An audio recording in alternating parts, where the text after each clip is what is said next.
We are the heartbeat of the Caribbean, where the music never stops. New era, TT Radio, Nett Radio.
Well, everybody, good morning to you. And of course, welcome to Every Cent Counts. Yes. And it's happening right here on New Era TT Radio, the heartbeat of the Caribbean. This is where we take you above and beyond. Of course, Every Cent Counts. Garth Thomas joins us in between here. Whenever Garth is here, it is always a great morning. Today, it's going to be no different. Mr. Thomas, great morning to you. And a great morning to you, Sir Charles, and all our listeners in Nett Radio Land, New Era TT Radio Land. Every Monday I talk about it, Sir Charles, but I love the name. Yeah. The name, I think it was a thoughtful name. I don't think you came up with it, arbitrarily. I don't think it was just a whim or fancy. New Era TT Radio. It's timely at this time of our development as a nation. So, Sir Charles, I want to start off today by reading a little bit. And Sir Charles, reading has become an endangered species. It has, yeah. People don't like reading anymore. People don't like reading anymore. And that is sad because one of the critical things that we need as individuals and as a nation is a sense of history.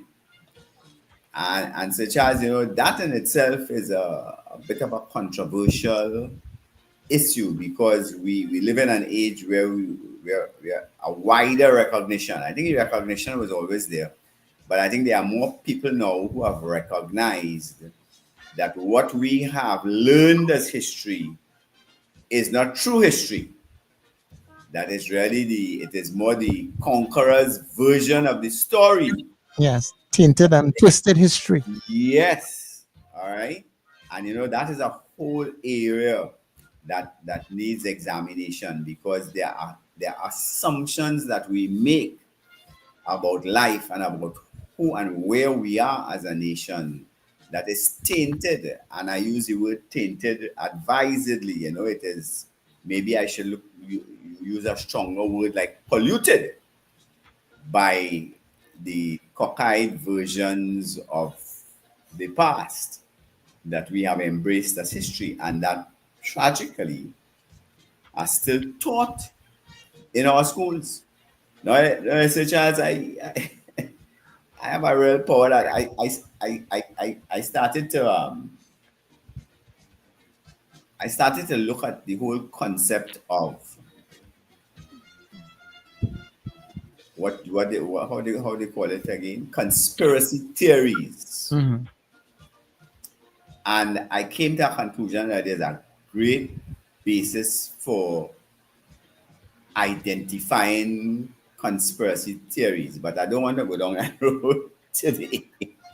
But you see, from the time I started talking about education, it leads me in that direction because when you have a cockeyed view of your history, it perforce must influence your perception of your present, because the past and the present are related.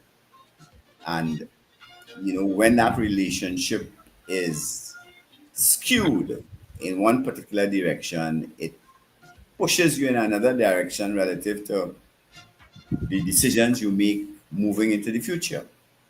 But let me leave that alone for the moment. I want Sir Charles to share with our audience a little reading this morning from one of my favorite passages from the book The Greatest Miracle in the World. And this passage is from chapter 9, the God Memorandum. All right? Uh, Sir Charles, this is such a critical concept.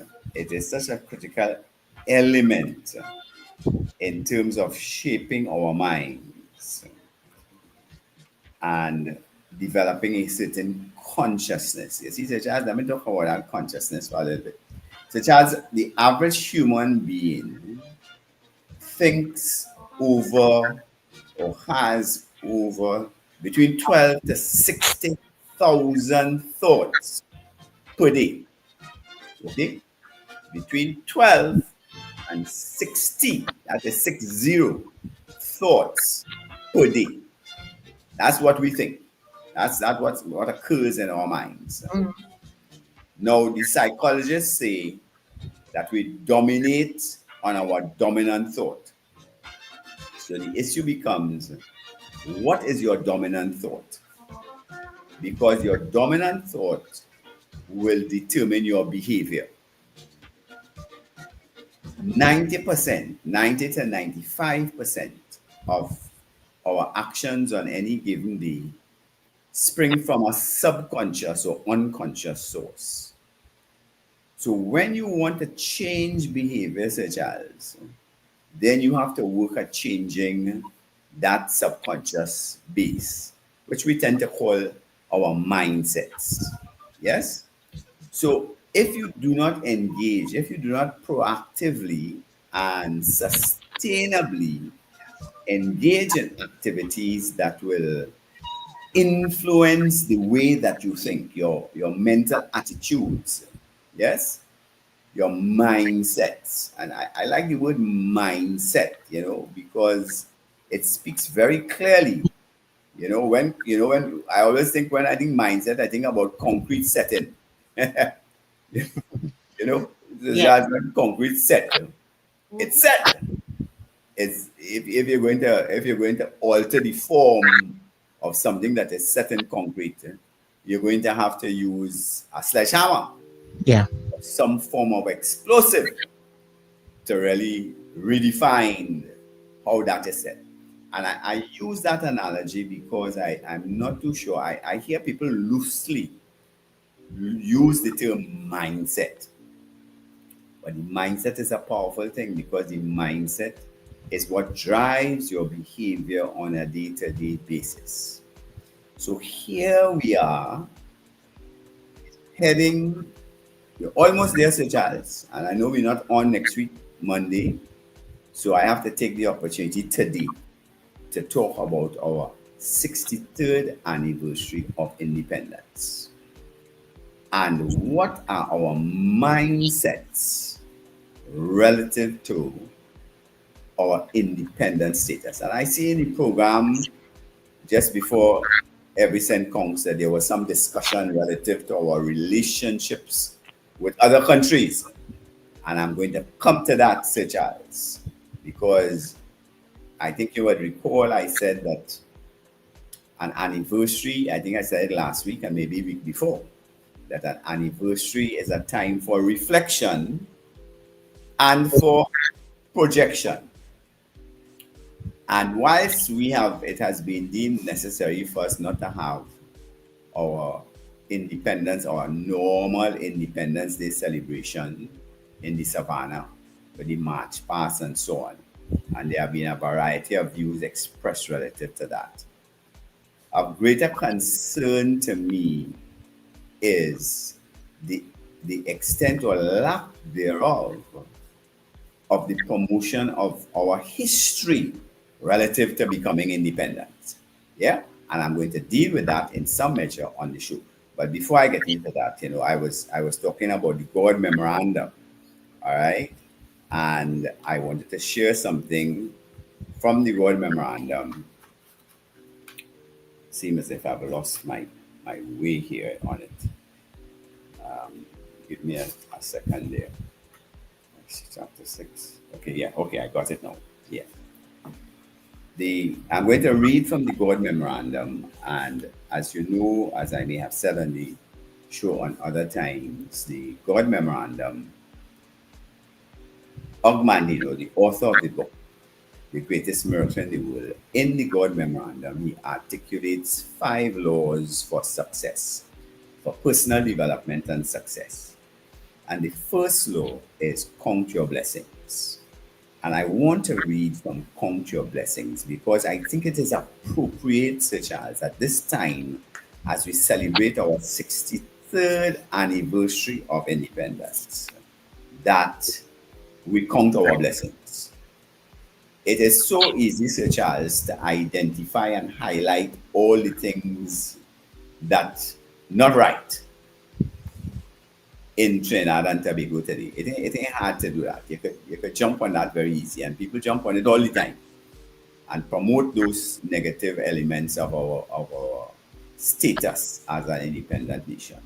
But I do believe that we have been blessed as a nation and that we should count our blessings. And if there was ever a time, Sir Charles, when we should count our blessings, it is as we celebrate this anniversary, this critical anniversary in our history. All right. So, Mandino in his book, and in this chapter 9 of his book, The God Memorandum, says, let us take inventory. Let us first call a roll of your handicaps. How can I ask you to build a new life lest you have the tools? Are you blind? Does the sun rise and fall without your witness? No, you can see. And the 100 million receptors I have placed in your eyes enable you to enjoy the magic of a leaf, a snowflake, a pond, an eagle, a child, a cloud, a star, a rose, a rainbow, and the look of love. Count one blessing. Are you deaf? Can a baby laugh or cry without your attention? No, you can hear. And the 24,000 fibers I have built in each of your ears vibrate to the wind in the trees, the tides on the rock, the majesty of an opera, a robin's plea, children at play, and the words, I love you. Count another blessing. Are you mute? Do your lips move and bring forth only spittle? No, you can speak as no other of my creatures, and your words can calm the angry, uplift the despondent, goad the quitter, cheer the unhappy, warm the lonely, praise the worthy, encourage the defeated, teach the ignorant, and say, I love you. Count another blessing. Are you paralyzed? Does your helpless form despoil the land? No, you can move. You are not a tree condemned to a small plot while the wind and the world abuses you. You can stretch and run and dance and work. For within you I have designed 500 muscles, 200 bones, and 7 miles of nerve fiber, all synchronized by me to do your bidding. Count another blessing. Are you unloved and unloving? Does loneliness engulf you night and day? No, no more. For now you know love's secret, that to receive love it must be given with no thought of its return. To love for fulfillment, satisfaction, or pride is no love. Love is a gift on which no return is demanded. Now you know that to love unselfishly is its own reward. And even should love not be returned, it's not lost.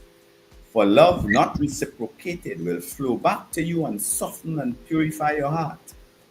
Count another blessing. Count twice. Is your heart stricken?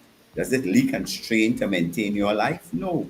Your heart is strong. Touch your chest and feel its rhythm, pulsating hour after hour, day and night, 30 56 million beats each year after year, asleep or awake, pumping your blood through more than 60,000 miles of veins, arteries, and tubings, pumping more than 600,000 gallons each year. Man has never created such a machine. Count another blessing. Are you diseased of skin? Do people turn in horror when you approach? No. Your skin is clear and a marvel of creation, needing only that you tend it with soap and oil and brush and care. In time, all steels will tarnish and rust, but not your skin. Eventually, the strongest of metals will wear with use, but not that layer that I have constructed around you. Constantly, it renews itself. Old cells replaced by new, just as the old you is now replaced by the new. Count another blessing. Are your lungs befouled? Does the breath of life struggle to enter your body? No. Your potholes to life support you even in the vilest environments of your own making. And they labor always to filter life giving oxygen through 600 million pockets of folded flesh while they rid your body of gaseous waste. Count another blessing. Is your blood poisoned? Is it diluted with water and pus? No. Within your 5 quarts of blood are 22 trillion cells. And within each cell are millions of molecules. And within each molecule is an atom oscillating at more than 10 million times each second. Each second, 2 million of your blood cells die to be replaced by 2 million more in a resurrection that has continued since your first birth. As it has always been inside, so now it is on your outside. Count another blessing. Are you feeble of mind? Can you no longer think for yourself? No. Your brain is the most complex structure in the universe. I know.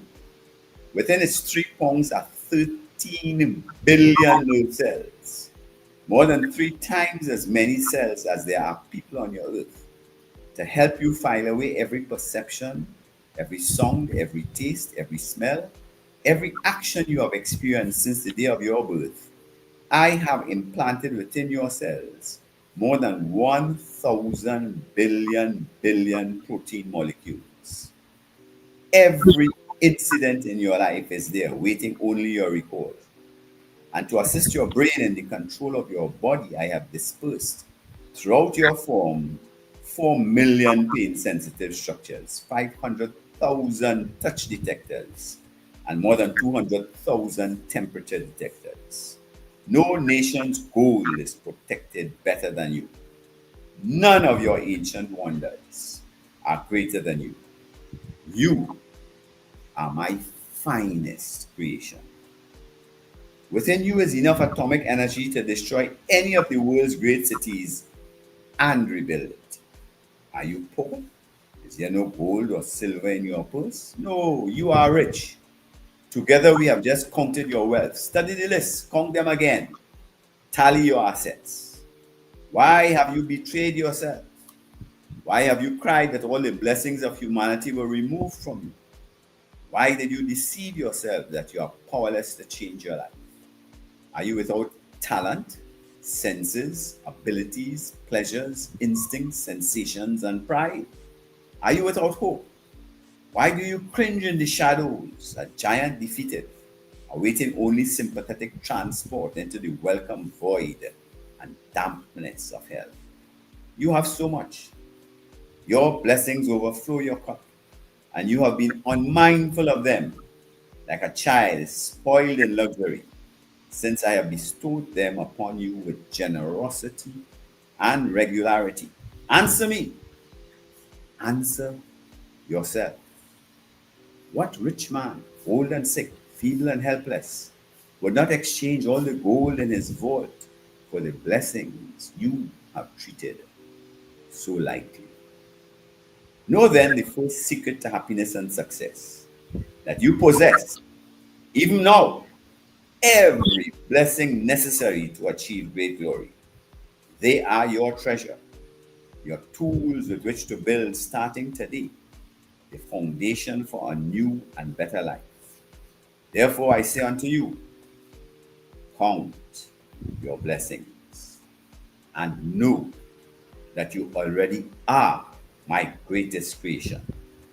This is the first law you must obey in order to perform the greatest miracle in the world, the return of your humanity from living death.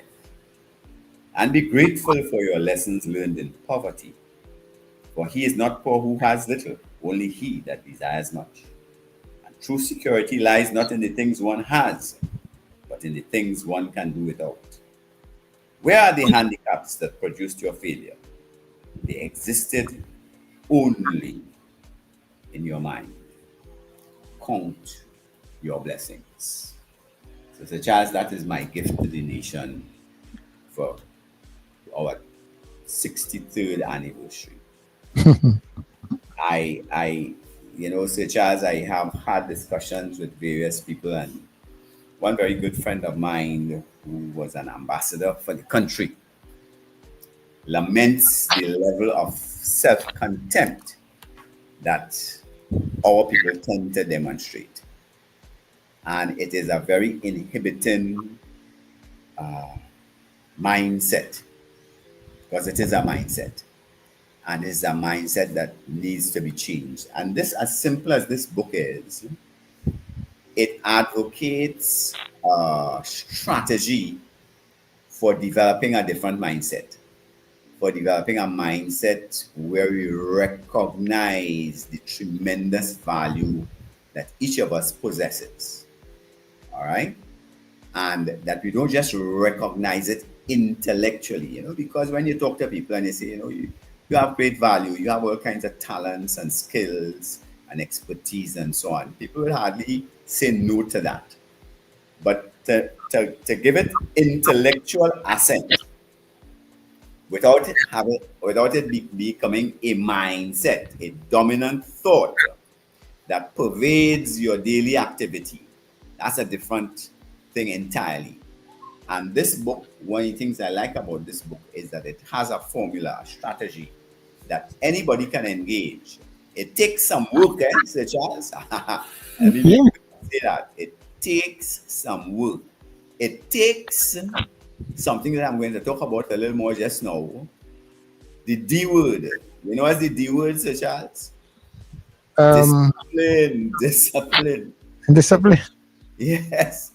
It takes a lot of self-discipline to implement the strategy, because the strategy requires you to do something every day, every evening before you go to sleep, for you to read this God memorandum every day for at least 90 days.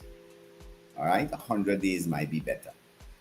But if you can do that, you realize the impact of that, Sir Charles.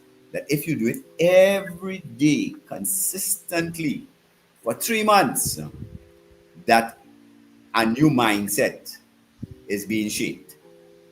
All right? A mindset that recognizes unconsciously and automatically your value as a human being. And until, as a nation, enough of us embrace our value, our intrinsic and priceless value, then we will tend to continue to struggle with very mediocre progress. Because I think that our progress as a nation, we have made some progress, and that's why I read the Count Your Blessings thing, because there are a lot of stuff, Sir Charles, that we can be grateful for. All right? But there is much more to be had. And, you have to strike this balance between being happy about and experiencing gratitude for what we have achieved, without allowing it to become without becoming complacent and not putting the energy required into moving forward. So the two things are critical elements, and that is why I said, the anniversary is a time for reflection and as well a time for projection. So you reflect on what you have achieved and you project to what you need to achieve to move forward. Those are the two elements that I identified here.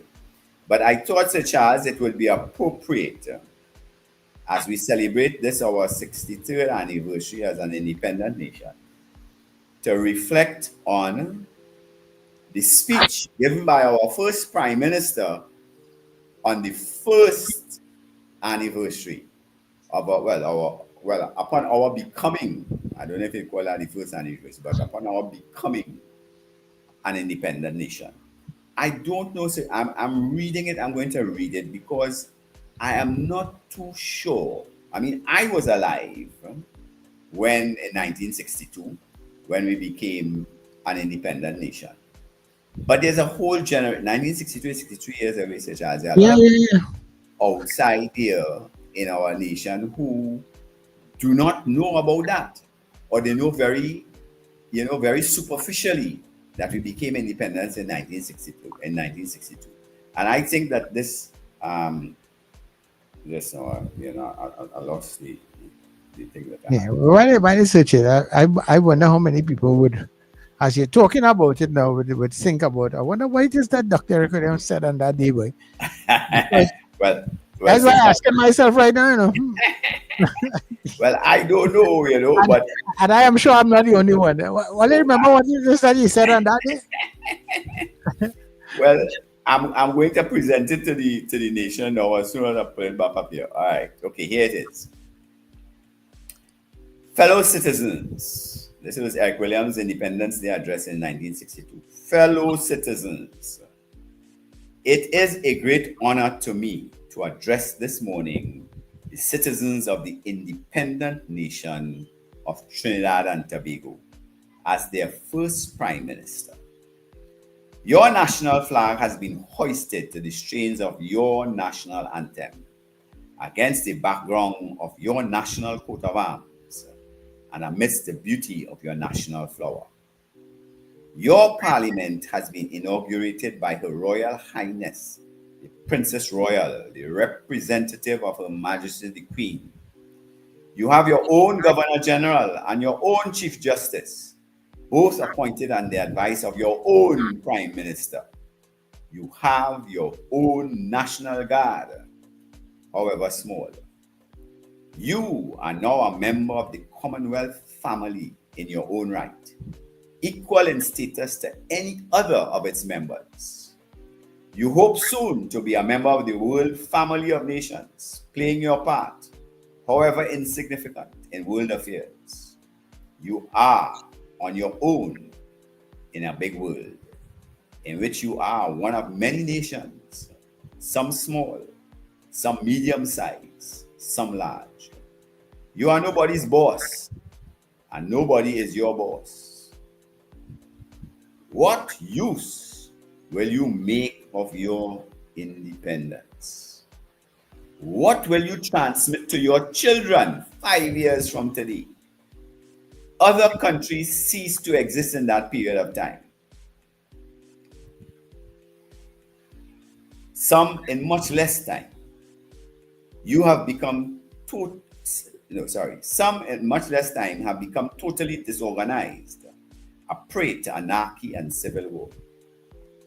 The first responsibility that devolves upon you is the protection and promotion of your democracy. Democracy means much more than the right to vote, and one vote for every man and every woman of the prescribed age. Democracy means recognition of the rights of others. Democracy means equality of opportunity for all in education, in the public service, and in private employment. I repeat, and in private employment. Democracy means the protection of the weak against the strong. Democracy means the obligation of the minority to recognize the right of the majority. Democracy means responsibility of the government to its citizens, the protection of the citizens from the exercise of arbitrary power and the violation of human freedoms and individual rights. Democracy means freedom of worship for all and the subordination of the right of any race to the overriding right of the human race. Democracy means freedom of expression and assembly of organization. All that is democracy. All that is our democracy, to which I call upon all citizens to dedicate themselves on this our Independence Day. This is what I meant when I gave the nation its slogan for all time: discipline, production, tolerance. Indiscipline, whether individual or sectional, is a threat to democracy.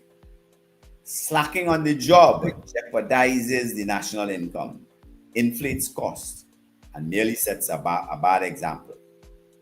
The medieval churchmen had a saying that to work is to pray. It is also to strengthen our democracy by improving our economic foundations. That democracy is but a hollow mockery and a gigantic fraud, which is based on a ruling group's denomination of slaves or helots, or harlots or fellaheen, or second-class citizens, or showing intolerance to others because of considerations of race, color, creed, national origin, previous conditions of servitude, or other irrationalities. Our national flag belongs to all our citizens. Our national coat of arms, with our national birds inscribed therein, is the sacred trust of our citizens. So it is today. Please, I urge you, let it always be so. Let us always be able to say with the psalmist, behold, how good and how pleasant it is for brethren to dwell together in unity. United at home in the common effort to build a democratic nation and ostracize outmoded privileges, let us present to the outside world the united front of a nation thinking for itself, knowing its own mind, and speaking its own point of view. Let us take our stand in the international family on the basic principles of international rectitude. When our time comes to vote, let it always be a vote for freedom and against slavery, for self-determination and against external control, for integration and against division. Democracy at home and abroad. The symbol of it is our parliament. Remember, fellow citizens, we now have a parliament. We no longer have the colonial assemblies which did not have the full rights of a parliament of a sovereign country. The very name parliament testifies to our new independent status. By the same token, however, we at once become the object of comparison with other parliamentary countries inside and outside the Commonwealth. This is a consideration which involves not only the members of parliament, but also the individual citizen. The members of parliament have the traditional parliamentary privileges guaranteed in the Constitution. The Speaker, the symbol of the power of parliament, has his status guaranteed in the order of precedence. We shall soon have a privileges bill protecting and prescribing the powers of parliament itself. Measures are being taken to establish the responsibility of parliament in the field of external relations. The Constitution recognizes the position of the leader of the opposition and the normal parliamentary convention of consultation between government and opposition are being steadily developed and expanded. The Constitution itself, independence itself, represent the agreement of the two political parties on the fundamental question of national unity. The ordinary citizen must recognize the role of the parliament in our democracy and must learn to differentiate between a member of parliament whom he may like or dislike and the respect that must be ordered to that same member of parliament ex officio. I call on all citizens from now on to accord the highest respect our parliamentary system and institutions courts and to our parliament itself. Democracy, finally, rests on a higher power than parliament. It rests on an informed and cultivated and alert public opinion. The members of parliament are only representatives of the citizens. They cannot represent apathy and indifference. They can play the part allotted to them only if they represent intelligence and public spiritedness.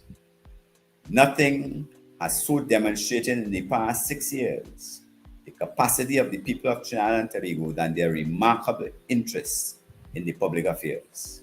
The development and expansion of that interest is the joint responsibility of the government, the parliament, the political parties, and all relevant civic organizations.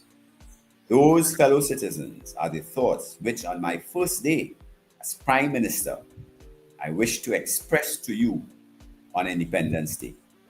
Your success in organizing the independence which you achieved will exercise a powerful influence on your neighbors, all of whom we are likely to have close associations in the next few years. The smallest and nearest as part of our independent unitary state, the larger and the more distant as part of the wider and integrated Caribbean community. Problems and difficulties there will be. These are always a challenge to a superior intelligence and to strength of character.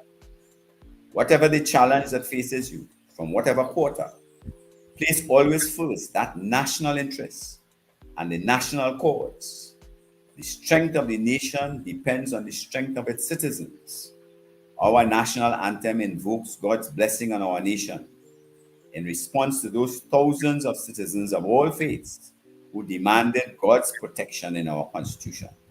Let us then, as a nation, so conduct ourselves as to be always able to say, in those noblest and most inspiring words of St. Paul, by the grace of God, we as a people are what we are, and his grace in us hath not been void.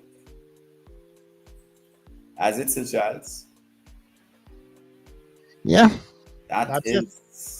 No, you know, this I do not know, and I fear, Sir Charles, that the familiarity with this document, this is a document that every Trini should be familiar with.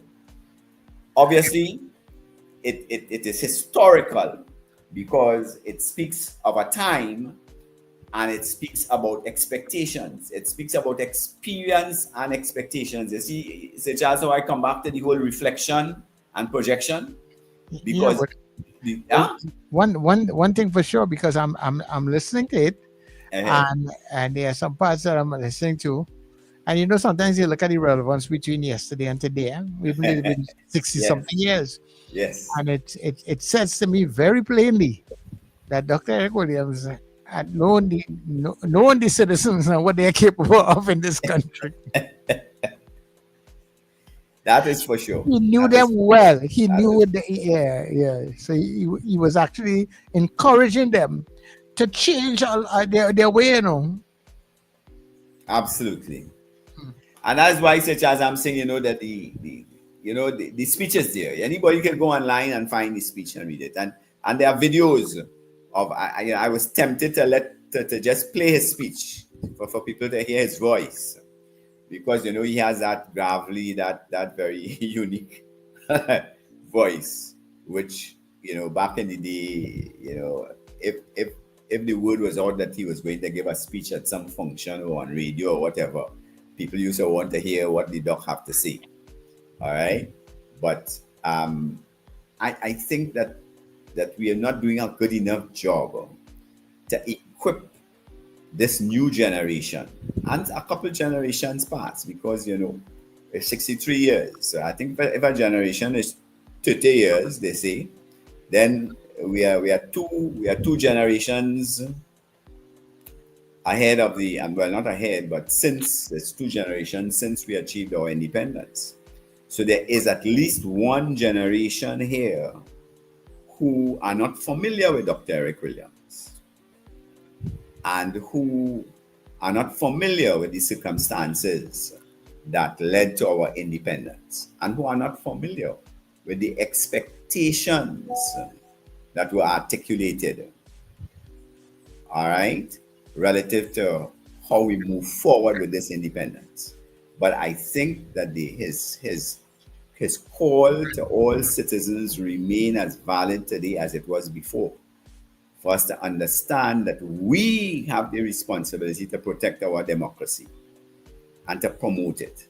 And we have a responsibility toward whatever government is in place at the time, that they don't just go and do whatever they want to do, la blash. All right, as we say. And one of the things I like in particular is how the speech identifies the relationship between the party in power and those who have been placed in opposition. And such as all of those are to me very, very crucial things that at a national level, yeah, you know, over the last how many months, you know, I have been pushing this head about a conversation for national development. And that is why I read Dr. Williams' speech today, because I think that is so fundamental. That's a foundational document that we can, as a reference point, yes, that we can have there in the national consciousness, and that may provoke people to stop thinking just in terms of their own narrow perspectives of their own situation, and to think in terms of the nation and of our each of our responsibility to really contribute to building that nation. So, you know, I reflect upon remember last week I was speaking about Dr. Ralph Gonzalez and his challenge to the young people in St. Vincent to move that nation forward to first world status. So, such as a narrative, you know, the narrative of Dr. Williams' address to me, when I read it, that is a resonance that is inside there. All right, it doesn't talk about first world status in those terms, but it talks about our being a part of the family of nations, which of course will have been the United Nations, of which we are a part, and we have an ambassador to the United Nations and so on. But Sir Charles, these, you see, our children in primary school in particular should be exposed to this speech. And at our secondary level, we should have debates that revolve around the content of this speech, because those are the kinds of mechanisms that will enable a proper national, that will enable and direct our national conversation, so that we look at the big picture and we don't just get embroiled in all of the fine details. Because, you know, Sir Charles, you know, there is the saying that the inability to see the forest for the trees, you know, that you get so engrossed in all of the fine details, which are the trees, that you can't see the forest as a whole. And therefore that limits the quality of your response to the challenges that will always be there. And I like how the speech recognizes that we are always going to face challenges, and it prescribes, you know, some action relative to that. So I don't know, Sir Charles, it's you know, we're running out of time as usual, but I would have liked. We always try to see if we can get some people inside listening. Get You know? some So people people. call us now. Nah? Don't stick no wait. 281-1315. That's 281-1315. Regular call us or WhatsApp call us.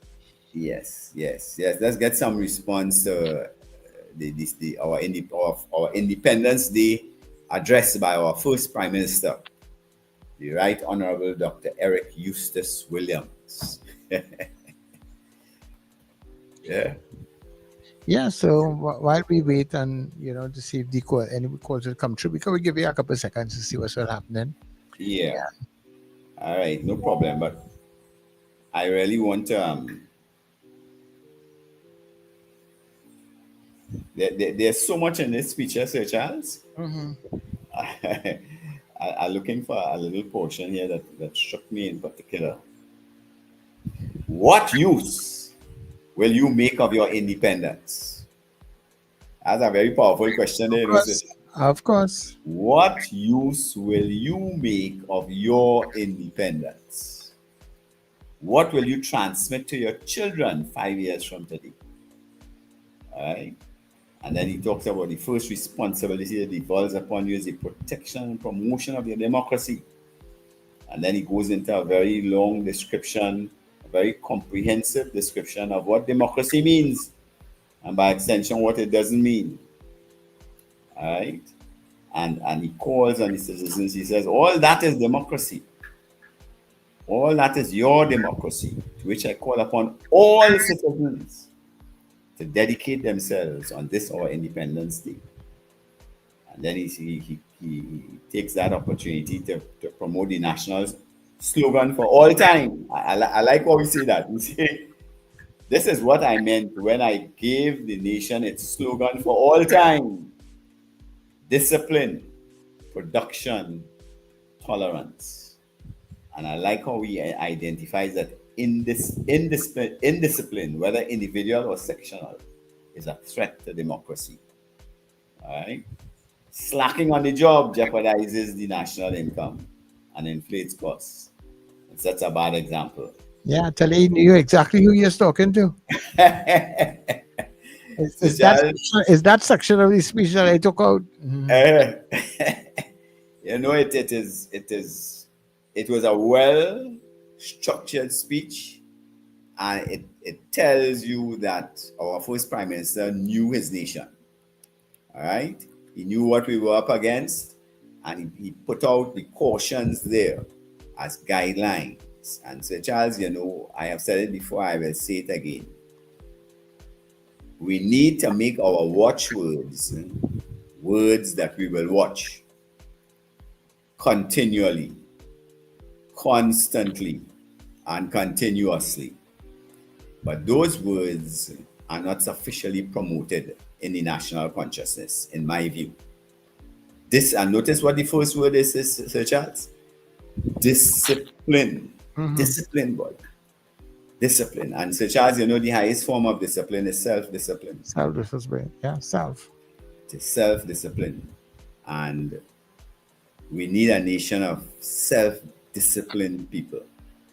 And I hope that, you know, what I have said today, my bringing this speech to the national consciousness, to the national audience, that we will see some kinds of responses, you know, that people will look at it, and that we will look for ways of, certainly, Sir Charles, like I say, you know, if we don't have, they say we can't have, it's a national security issue with the national parade, but let us make sure that we celebrate our independence and have reflection. You know, there should be reflection across the board on this first independence address, because it is as relevant, maybe even more relevant now than it was when it was first articulated.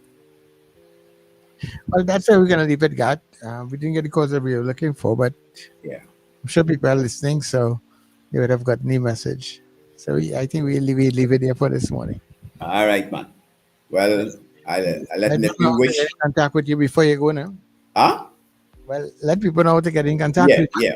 Yeah. Well, I'll give them that, but let me at first wish the nation, wish all our listeners on New Era TT Radio a happy, a prosperous, a thoughtful Independence 2025, our 63rd anniversary. And you know, Sir Charles, you know, they say the 63rd anniversary doesn't have a gemstone attached to it. But they say, you know, if you're giving a gift on our 63rd anniversary, it's normally something to do with water.